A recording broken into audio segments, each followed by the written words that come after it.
tolong dikawal mereka. Mereka adalah rakyat yang menginginkan perlindungan supaya perekonomian mereka juga bisa berjalan dengan baik sesuai dengan perintah Bapak Presiden. Kemudian ada mafia tanah.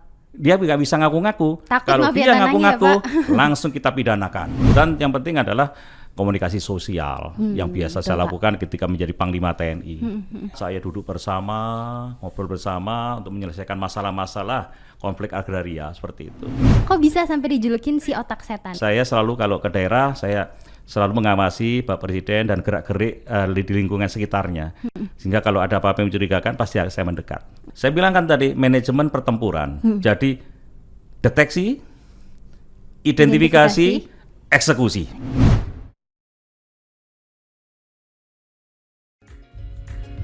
Bincang-bincang seru di podcast Kabinet dan Setcap. Mari dengarkan diskusi hangat beraya. Halo kawan Kabinet, ketemu lagi di Podcast Kabinet dan Sekretariat Kabinet. Saya Nadira dari Sekretariat Kabinet yang akan menjadi host kamu pada episode Podcast kali ini. Untuk kawan kabinet yang mungkin belum tahu apa sih Podcast itu, jadi Podcast adalah podcast resmi Sekretariat Kabinet yang berisi ngobrol-ngobrol dan diskusi tentang berbagai topik, mulai dari kebijakan pemerintah, hot issue yang sedang berkembang di masyarakat, sampai profil para menteri, yang tentunya dikemas dengan penyampaian yang ringan dan santai. Nah, hari ini tamu saya adalah sosok yang sangat spesial. Kisah perjalanan hidupnya juga gak kalah spesial kawan kabinet. Beliau memulai karirnya di TNI Angkatan Udara sampai mendapuk pucuk pimpinan TNI tertinggi sebagai Panglima TNI pada tahun 2017 sampai dengan tahun 2021. Nah, baru-baru ini beliau dilantik sebagai salah satu menteri di Kabinet Indonesia Maju. Semua pencapaian hidupnya ini ternyata gak didapatkan dengan mudah loh kawan kabinet, tapi melalui proses yang berliku-liku dan juga jatuh bangun. Pasti pada banget udah gak sabar kan dengar ceritanya langsung? Kita sambut aja ya Menteri Agraria dan Tata Ruang atau Kepala BPN Bapak Hadi Cahyanto. Siap Bapak? Assalamualaikum Pak Hadi. Waalaikumsalam warahmatullahi wabarakatuh. Bonjour, comment allez-vous? Oh, Paris Français? Bapak. Nah, tapi saya nggak bisa balasnya lagi nih Pak. Berarti Bapak bisa bahasa Perancis ya Pak? Iya, bisa bahasa Perancis. Tapi kalau bahasa Perancis, je parle français mais beaucoup de oublié. Jadi saya bicara bahasa Perancis tapi sudah banyak yang lupa. Oh gitu Pak. Iya. Tapi masih ingat dikit-dikit lah ya Pak. Dikit-dikit apalagi sama native kan langsung nyambung. Nah, tapi jangan keterusan ngomong bahasa Perancis ya Kenapa? Pak. Karena saya cuma segitu aja bisanya. Cuma bisa greeting aja Pak. Tapi yang jelas saya mau mengajak kawan kabinet untuk mengenal Pak Hadi Cahyanto lebih dekat hari ini. Dan kita bisa mulai dengan ngeliat foto-foto dulu ya Pak. Boleh. Nanti Bapak bisa cerita juga tentang foto-fotonya. Iya. Oke Pak. Oke. Nah, ada apakah dengan belut ini Pak? Iya, ini jadi kalau saya ngelihat belut seperti di gambar itu ya, saya ingat masa kecil saya karena saya hidup di kalangan ya mungkin ekonomi paling rendah mungkin ya. Jadi masa liburan itu nggak saya gunakan untuk bermain, tapi saya dulu kan sekolah sampai dengan hari Sabtu ya. Jadi hari Minggu itu libur, hari Minggu teman-teman yang mungkin punya duit bisa tamasya kemana-mana, saya ke sawah ini mancing belut. Oh mancing belut ya Pak? Iya mancing belut, iya. Gitu. Apalagi kalau lagi musim hujan, wah luar biasa. Nah kita lihat foto selanjutnya ya Pak. Iya. Wah. Nah, ini tempe mendol ya Pak. Ada apa nih Pak? Ini sebetulnya mendol, ini buat dari tempe ya. Karena ibu saya kalau lagi punya duit itu beli tempe kemudian dimasak dengan bumbu-bumbu dan jadilah mendol ini. Memang kalau dengan mendol itu lebih kalau bahasa Jawa ngiwai. Jadi lebih lebih terasa gitu. Jadi Pak. hanya dengan nasi anget kemudian dikasih mendol, wah seperti kita makan di restoran yang nomor 1 gitu. Tempe mendol ya Pak? Mendol khas Malang ya itu Pak? khas Malang, iya. Nah ini ada foto selanjutnya. Ini foto keluarga Bapak ya Pak? Ya, ini momen ketika saya baru saja mendapatkan amanah menjadi Panglima TNI. Baik, itu Pak. ada anak saya yang pertama yang perempuan, kemudian anak nomor 2 yang laki-laki sebelah kiri itu, dan itu cucu saya. Nomor 1 cucu saya. Yang anak Bapak yang laki-laki ini juga di TNI AU sekarang ya Pak? Iya, di TNI AU dan sama profesinya seperti saya di TNI Angkatan Udara sebagai penerbang. Oke, ini Bapak kelihatannya sangat dekat sekali dengan keluarga gitu ya Pak, melibatkan keluarga gitu untuk dalam setiap kesempatan gitu ya Pak. Ya, itu bagian dari hiburan saya setiap hari. Ketika capek gitu saya langsung ketemu cucu, sudah capeknya hilang. Oh, capeknya hilang ya Pak. Jadi udah kepikirannya main sama cucu aja jadinya ya Pak. Iya betul sekali. Menyenangkan hati. Iya. Nah sekarang ini ada foto selanjutnya. Ini kedua orang tua Pak Hadi ya Pak. Ini bapak saya sama ibu saya. Iya, Bapak bagaimana sih Pak kedekatannya dengan keluarga, dengan khususnya dengan kedua orang tua ya Pak? Ya, karena kita lihat orang tua saya ini adalah bagian dari yang membesarkan saya sehingga saya bisa menjadi seperti ini. Ya, karena prihatin terutama bapak dan ibu saya, sehingga saya benar-benar hormat kepada kedua orang tua saya. Saya tidak pernah sedikit pun membantah. Ya, jadi kalau dikasih tahu apa pasti saya laksanakan. Apalagi saya anak pertama, ya. Saya anak pertama, saya hidup dalam keluarga yang sangat tidak berkecukupan lah ya. Itu jadi mereka berjuang. Ya, Bapak datang dari keluarga yang sederhana tadi Bapak bilang ya Pak. Sederhana, ya. Dan Bapak mungkin dengan keluarga atau saudara Bapak juga dekat ya Pak, berarti sebagai anak pertama gitu, istilahnya ngomong ya Pak ke adik-adik. Karena adik saya semuanya 4, saya anak pertama, jadi saya terus memberikan bimbingan kepada adik saya supaya bisa berhasil hidupnya. Ya. Keren Bapak. Nah ini selanjutnya ada foto dengan ini ketika saya baru pensiun, saya menemuin bapak saya, kemudian saya ajak jalan-jalan. Ini kan kelihatan saya model anak muda ya. Terus bapak saya kan selalu rapi dari dulu. Pakai jas gitu ya Pak? Ya, padahal mau saya ajak jalan-jalan pakai jas. Ya akhirnya saya ajak jalan-jalan, senang. Ini momen yang tidak bisa saya lupakan karena pada waktu itu usia bapak saya sudah menuju ke 86 tahun.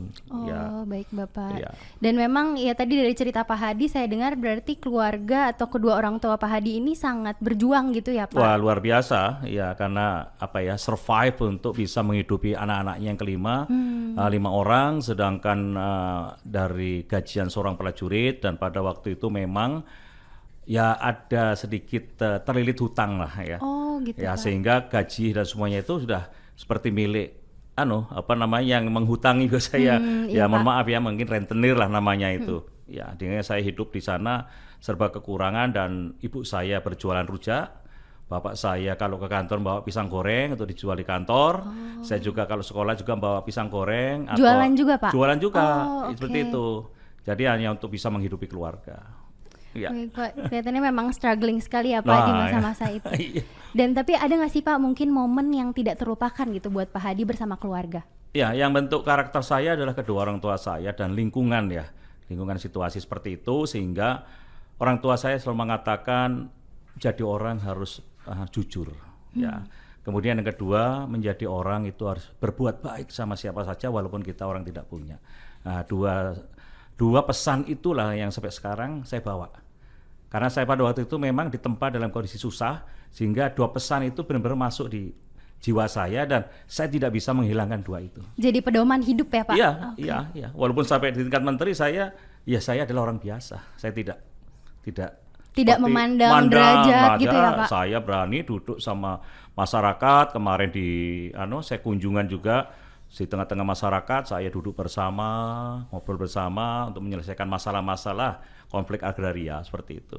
Oke, ini saya jadi terharu banget nih Pak, dan jadi rindu orang tua juga karena dengar cerita Pak Hadi. Oke, tapi sekarang kita mau bahas masa sekolah Bapak ya. Boleh, silakan. Nah, saya dengar itu Bapak dulu pas SMA jurusan IPA, terus Bapak dijuluki oleh teman-teman sekolah sebagai si otak setan, Pak. Nah, itu gimana ceritanya sih Pak? Kok bisa sampai dijulukin si otak setan? Ya, jadi berangkat dari situasi ekonomi yang kurang ya, sehingga teman-teman saya kalau belajar dia memiliki literatur yang banyak. Karena apa? Punya duit sehingga dia beli. Nah, saya bagaimana caranya juga bisa mengetahui literatur itu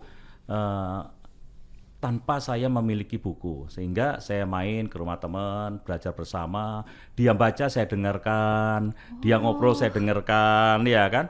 Apalagi ada pelajaran yang sangat susah pada waktu itu kan kimia ya. Kimia harus menghitung dan sebagainya. Sama, saya juga ngerasa kimia susah banget Pak. Itu seperti itu. Saya ngelihat bagaimana rumusnya, dan harus beli tabel itu kan yang kimia. Oh iya, tabel periodik ya Pak. Periodik. Saya kan nggak bisa. Ya akhirnya saya gambar sudah. Saya ingat-ingat. Ya, Pak. Saya ingat-ingat. Oke. Nah di sekolah setiap ujian saya nilainya selalu bagus. Lah yang punya buku itu selalu di bawah saya. Nah, gitu, teman-teman saya bilang, wah dasar kamu otak setan. Nah, itu akhirnya terkenal otak setan. Padahal sebetulnya ya kepingin dengarkan, belajar. Jadi mereka menganggap bahwa tanpa buku kok bisa. Dia tidak tahu kalau saya itu adalah orang yang senang mendengarkan. Termasuk sampai sekarang kalau ada siapapun bercerita, perintah dari mana saya dengarkan semuanya. Ini luar biasa banget Pak, karena saya dengarnya kalau misalnya si otak setan kayak serem gitu Pak. Tapi taunya ternyata positif banget loh kawan kabinet. Oke Bapak, ini tadi udah ngomongin masa sekolah, kita mau ngelihat satu video dulu ya Pak. Oke, kita tonton dulu videonya. Saya meresmikan pesawat N219 sebagai pesawat Nur Tanyo. Assalamualaikum warahmatullahi wabarakatuh.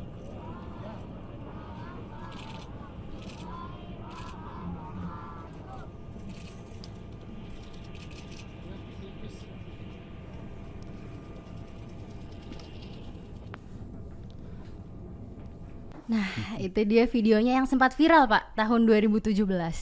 Itu gimana kejadiannya sebenarnya sih Pak? Iya, kembali lagi bahwa setiap ada kegiatan, saya kan dulu adalah sebelum menjadi itu Kepala Staf Angkatan Udara, jadi Sesmil, saya kan selalu mendampingi Pak Presiden. Jadi apa yang Pak Presiden sedang apapun, saya selalu memperhatikan. Jadi gerakan apa saya perhatikan, karena saya juga sebagai Sesmil juga memenuhi tugas untuk mengamankan Bapak Presiden. Nah, pada waktu itu saya terus melihat sekitar kiri kanan, selesai Bapak menyampaikan amanat, tangan Bapak kan lihat kanan begini. Gesturnya ya Pak? Itu menunjuk ke ajudan, tapi ajudan tidak tahu apa yang dimaksud oleh Bapak Presiden. Saya dari jauh sudah tahu maksud Bapak Presiden adalah ada anak kecil muntah. Oleh sebab itu saya langsung lari, tapi ajudan lari bukan lari ke anak, tapi lari ke Presiden. Iya, karena dia tahu maksud Bapak Presiden. Nah, situ loh enggak. Nah, jadi kebiasaan inilah saya selalu kalau ke daerah saya selalu mengawasi Pak Presiden dan gerak-gerik di lingkungan sekitarnya. Sehingga kalau ada apa-apa yang mencurigakan pasti saya mendekat. Oke, ini kalau saya tangkap Bapak itu berarti bisa melihat atau memahami gestur pimpinan dengan sigap seperti gitu ya itu, Pak? Kira-kira. Karena Bapak langsung sigap, datang langsung menggendong anak tersebut gitu ya Pak? Oke. Nah Pak, ini kalau kita ngomongin tentang tahun 2021 kemarin, Bapak ini ditunjuk oleh Bapak Presiden sebagai Komandan Lapangan di MotoGP Mandalika. Dan ini acara yang begitu megah dan keberhasilan penyelenggarannya ini ya semacam menorehkan tinta emas gitu Pak untuk Indonesia. Saya mau ngucapin selamat dulu nih Pak untuk Bapak. Terima kasih banyak Dira. Iya, dan kemudian Bapak juga punya peran penting tentunya di acara tersebut. Tapi ada nggak sih Pak mungkin satu momen yang menurut Bapak tidak terlupakan selama menjadi komandan acara tersebut? Iya, memang ada satu momen yang saya tidak lupa ketika pada hari H sebelum Bapak Presiden datang, pagi-pagi saya sudah di lapangan. Ngecek, kebetulan saya sudah tahu kira-kira yang akan terjadi permasalahan adalah di parkir timur atau parkir barat. Tapi pada waktu itu memang masuk dalam perhitungan saya adalah parkir timur. Kemungkinan akan terjadi jam. Sudah ada prediksi ya Pak? Prediksi, karena saya di sana udah 3 bulan, kira-kira udah tahu. Ketika saya menuju ke sana benar terjadi crowded. Jadi stuck gitu ya Pak? Nah, disitulah saya langsung turun, kemudian ngajak anggota saya pada waktu itu, yang ikut saya untuk mengatur lalu lintas di situ. Bapak ikut turun juga turun. Pak? Tapi kan tidak ada mic, bagaimana? Ternyata di mobil saya itu ada alarm yang bisa kita gunakan untuk pengeras suara. Sehingga di situ kebetulan supir saya juga langsung turun, memerintahkan maju, hop. Nah itu saya ketawa. Ini kesan yang benar-benar tidak bisa saya lupakan. Saya turun, ngajak anak buah, langsung ngatur lalu lintas dan kami bersyukur lalu lintas semuanya bisa berjalan dengan lancar. Alhamdulillah ya Pak, jadi lancar lagi. Nah ini apa ada beberapa foto-fotonya Bapak ada di MotoGP Mandalika sebagai komandan lapangan. Dan ini terlihat ceria sekali nih Pak, di sini sedang Ya dengan Pak Kapolda ini, Iya, Pak kemudian Kapolda. Kadisub, karena ini sudah kurang lebih 2 minggu sebelum hari H, Oke. saya ngecek di lapangan, semuanya berjalan lancar sesuai dengan skenario saya. Iya. Jadi saya ketemu mereka, saya senang. Mudah-mudahan 2 minggu lagi apa yang kita rencanakan ini bisa berjalan dengan lancar. Alhamdulillah, Dan saya ya, sudah Pak. tahu kira-kira akan terjadi apa itu sudah tahu karena berdasarkan simulasi-simulasi. gitu. Sudah ada prediksi-prediksi Iya, sebelumnya iya, gitu seperti ya Pak. itu. Oke. Nah Bapak, sekarang kita mau bahas peran Bapak sebagai menteri. Pada tanggal 15 Juni kemarin, Bapak ditunjuk atau dilantik oleh Bapak Presiden Jokowi sebagai Menteri Agraria dan Tata Ruang atau Kepala BPN, Iya. Pak. Dan ini mungkin amanah baru, jabatan baru yang berbeda dengan karir militer Iya, Bapak betul sebelumnya. sekali. Walaupun sama-sama mengabdi untuk bangsa dan negara ya Pak. Iya. Dan saya ingin tahu bagaimana sih Pak kesan Bapak saat ditunjuk oleh Bapak Presiden Jokowi sebagai Menteri ATR atau Kepala BPN ini? Ya ketika itu saya H-1 sebelum dilantik, Spri telepon saya ketika itu jam 17 kurang 10, saya ingat saya sedang olahraga. Oh, Dan oke. Bapak masih jogging. inget jamnya ya Pak? Iya, setelah itu ada berita masuk, saya lihat, loh kok dari Spri Presiden, saya tanya, oke. kalau bisa 17.30 sudah di istana karena harus menghadap Bapak. Jadi sisa waktu kurang lebih 30 menit, saya langsung pakai baju, ngebut masuk istana. Di sini ditanya wartawan, Bapak mau jadi menteri? Oh saya nggak tahu, saya aja kaget ini mau dipanggil presiden, saya nggak tahu mau jadi apa. Wartawan udah bertanya-tanya Iya ya Pak? bertanya-tanya, saya terus terang nggak tahu. Nah, ketika disampaikan, diterima oleh Pak Presiden dan disampaikan akan mendapatkan jabatan baru sebagai Menteri ATR dan Kepala Badan Pertanahan Nasional. Saya mengucapkan terima kasih dan langsung tercetus. Wah ini ilmu baru Pak Presiden, langsung begitu. Presiden menyampaikan, loh pengalaman Panglima TNI lah yang nanti bisa dibawa ke sana karena biasa di teritorial dan kalau bikin laporan selalu detail permasalahan-permasalahan di lapangan. Nah itu kira-kira yang pertama kali saya sampaikan kepada Bapak Presiden sebelum dilantik. Oh baik Pak. Dan saya ingat setelah pelantikan kemarin itu Bapak Presiden menyampaikan bahwa pengangkatan menteri baru ini berdasarkan pengalaman, rekam jejak dan juga skill manajerial begitu Pak. Ada nggak sih Pak mungkin pesan khusus dari Bapak Presiden mengenai amanah ini sebagai Menteri ATR atau Kepala BPN gitu Pak? Dan mungkin apakah Bapak punya strategi untuk menindaklanjutinya? Ya memang perintahnya adalah yang pertama agar program PTSL sertifikat ini dilanjutkan sesuai dengan target 126 juta.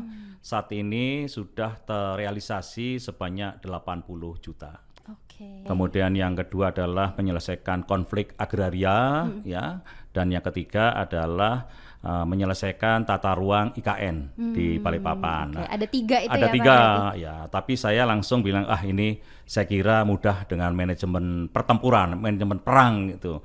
Kalau manajemen perang kan ada deteksi, identifikasi, eksekusi. Nah itu baik, sudah Pak. kemarin dalam 1 minggu sudah saya laksanakan dan di 3 tempat semuanya berjalan normal dan selesai masalah di daerah. Mantap Bapak. Itu berarti menggunakan skill Bapak tadi di militer itu ya Pak? Ya, saya harus melihat situasinya, saya pelajari, saya masuk dari mana, seperti itu. Dan yang penting adalah komunikasi sosial yang biasa betul, saya Pak. lakukan ketika menjadi Panglima TNI.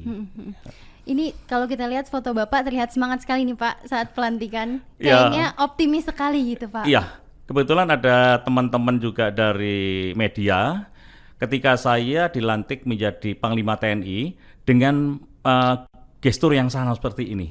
Oh. Iya, jadi loh seperti setting saja padahal enggak. Padahal enggak sadar juga ya, Pak. Karena saya kalau disapa wartawan itu selalu angkat 5 jari atau seperti ini. Oh, oke. Itu seperti kebiasaan kalau di TNI Angkatan Udara sebelum terbang, begitu semua selesai kan pasti kasih kode thumb up. Sebelum terbang gitu ya Iya. Pak. Oh, oke.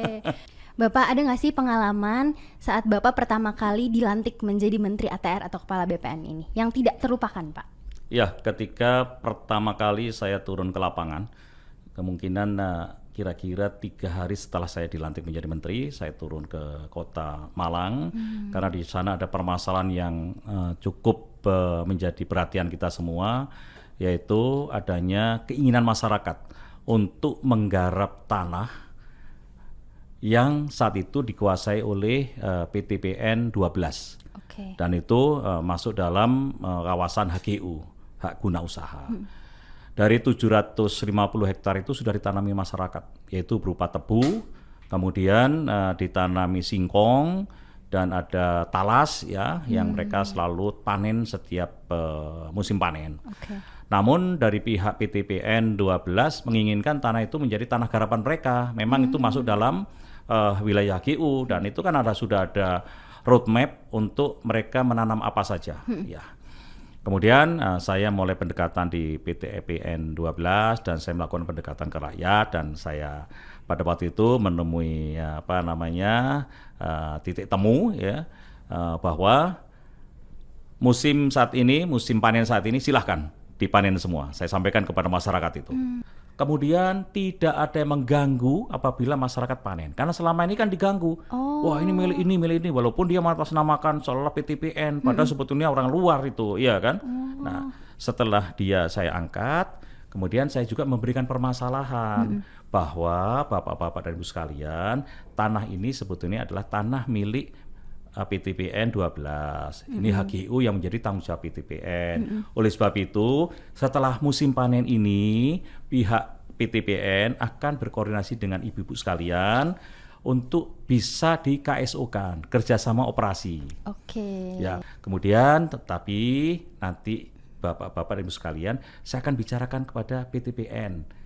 Ya, nanamnya nanam apa? Harapan saya adalah masyarakat tetap diberikan kesempatan untuk nanam sesuai dengan skill mereka, yaitu nanam tebu, nanam singkong, dan nanam tanaman-tanaman lainnya. Kalau nanti diberikan perintah untuk menanam karet, skill mereka tidak mampu nanam karet. Sedangkan tebu, jagung ini adalah untuk kehidupan mereka. Tapi dengan catatan Bapak-Bapak dan Ibu sekalian ya, saya akan verifikasi. Betul nggak yang nanam ini adalah masyarakat sekitar sini? Siapa tahu ada orang di luar kampung. Setuju.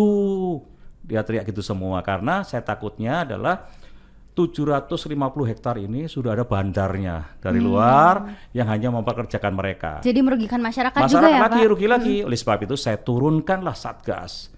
Saya panggil dan Dandim, kemudian Kapolres, Dandim, Kajari, tolong dikawal mereka. Mereka adalah rakyat yang menginginkan perlindungan supaya perekonomian mereka juga bisa berjalan dengan baik sesuai dengan perintah Bapak Presiden. Itu pengalaman di Malang. Sama halnya pengalaman di Kediri. Ada lagi, Pak? Ada lagi. Kediri. Jadi 300 hektar itu udah selesai HGU-nya. Masyarakat menginginkan HGU tidak diperpanjang. Akhirnya saya datangi di sana, di pelosok begitu. Saya lihat karena memang HGU itu dibagi 3.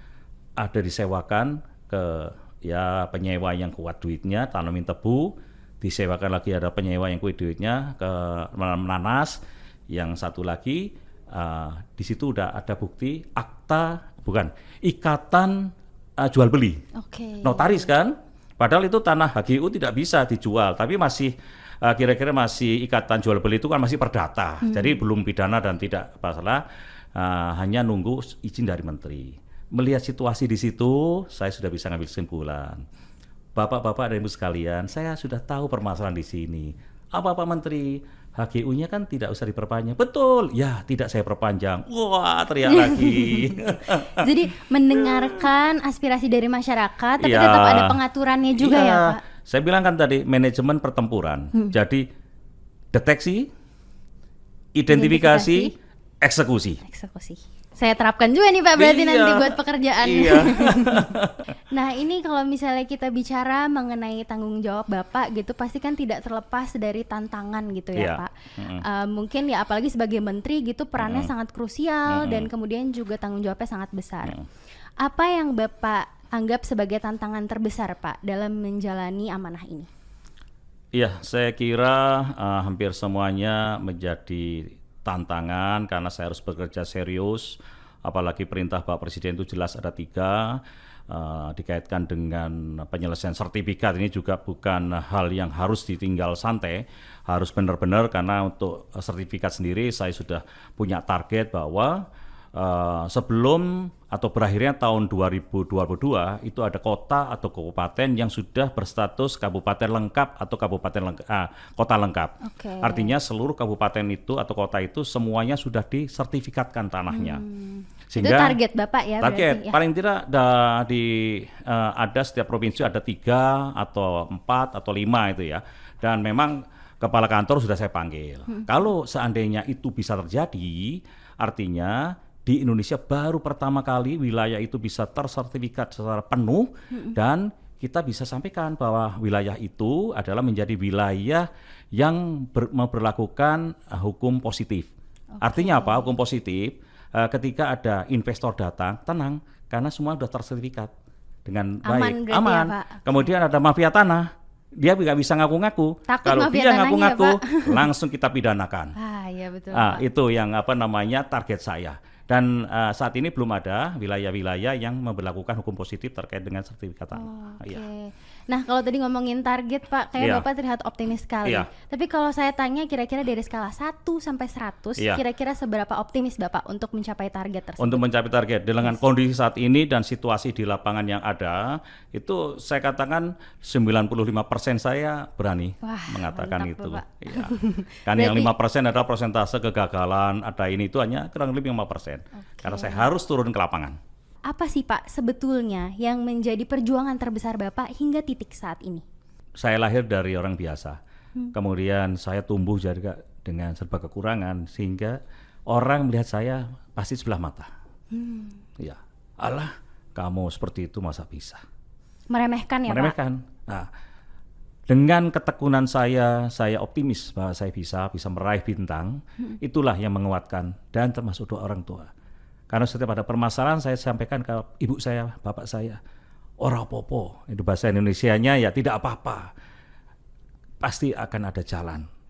Bapak sama ibu berdoa dari belakang. Nah, itu menguatkan, langsung bisa berhasil. Saya terharu lagi nih Pak mendengar cerita. Berarti doa orang tua itu sangat sangat ngena di Bapak dan berpengaruh gitu ya Pak. Betul sekali. Dan sampai sekarang Bapak. Saya rasakan itu hanya doa orang tua. Memang doa orang tua memang dahsyat.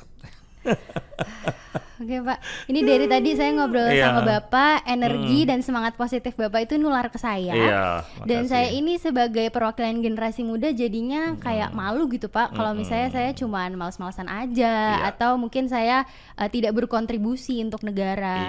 Boleh dong Bapak kasih tipsnya buat kawan kabinet khususnya yang generasi muda, kalimat penyemangat juga supaya tetap tangguh dan juga semangat untuk berkontribusi untuk negara supaya nggak jadi kaum rebahan aja Pak. Saya senang kalau bicara dengan generasi milenial. Ya, saya selalu mengatakan fokus dengan pekerjaannya dan harus ciptakan inovasi. Tadi pagi saya manggil anggota saya yang milenial, saya challenge dia. Kamu bisa nggak merealisasikan keinginan saya bikin sertifikat secara elektronik? Bisa. 4 permintaan saya. Yang pertama adalah bisa mengimplementasikan tanda tangan elektronik. Kedua, bisa mengimplementasikan segel elektronik. Yang ketiga, bisa mengimplementasikan cap elektronik. Dan yang keempat, bisa mengimplementasikan materi elektronik.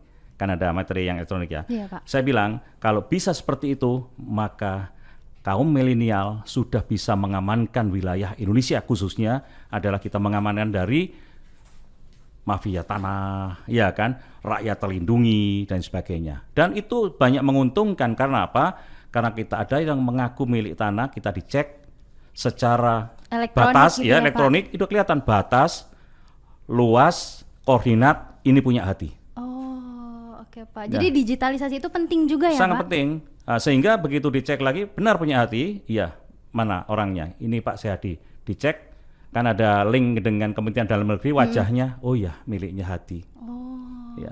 Ini akan melindungi. Sudah saya tantang, saya bilang konsep kira-kira 2 minggu selesai. Dan tantangannya diterima Pak? Iya, saya bilang saya ingin tantang kaum milenial. Saya bilang begitu. Ya, oh siap Pak, saya laksanakan. Bagus. Luar biasa sekali saya mendengar kisah Bapak dari awal tadi. Yang jelas yang bisa saya tangkap adalah tidak mudah untuk menjadi seorang Hadi Cahyanto karena perlu usaha, kerja keras dan juga perjuangan Pak. Saya juga belajar banget dari Pak Hadi tadi bahwa ya tadi doa orang tua itu kunci ya Pak. Iya, kunci. Dan juga tadi semangat untuk meraih cita-cita atau keinginan itu yang jadi paling penting ya Pak. Iya.